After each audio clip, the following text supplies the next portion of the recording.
আশিক, বাবা এদিকে আসো, এই গোষ্ঠটুকু তোমার নানুর কাছে দিয়ে এসো। আশিক, এই গোছ নিয়ে তুমি কোথাও যাবে না। যত সব। শোনো বাবা আশিক, তোমাকে আমি টাকা দিয়ে দিচ্ছি, তুমি টাকা দিয়ে মাছ কিনে নিয়ে যাবা, গোস কিনে নিয়ে যাবা, আর কিছু ফল কিনে নিয়ে যাবা। তারপর যে টাকা ফিরবে তোমার নানুর কাছে দিয়ে দিবে। আশিক, আমি বলে দিচ্ছি, তুমি যদি ওই বাড়িতে কিছু নিয়ে যাও তাহলে কিন্তু আমি তোমাকে খুব মারধর করবো, ঠিক আছে? আমার বাপের বাড়ি কিছু পাঠালে যে তোমার গা জ্বলে।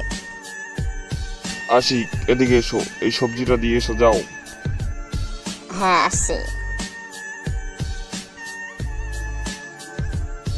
আশিক, এদিকে এসো বাবা। তুমি বসো এখানে, এই টাকাটা এই সবজির ভিতরে আমি ভরে দিই। মাম্মাম, তুমি এই টাকাটা সবজির ভিতরে কেন ভরে দিলে? যাতে তোমার পাপা জানতে না পারে। আচ্ছা ঠিক আছে মাম্মাম। এই আশিক, দাঁড়াও। জি পাপা, বলো। দেখি তো তোমার আম্মু তোমার কাছে কোনো টাকা দিয়েছে?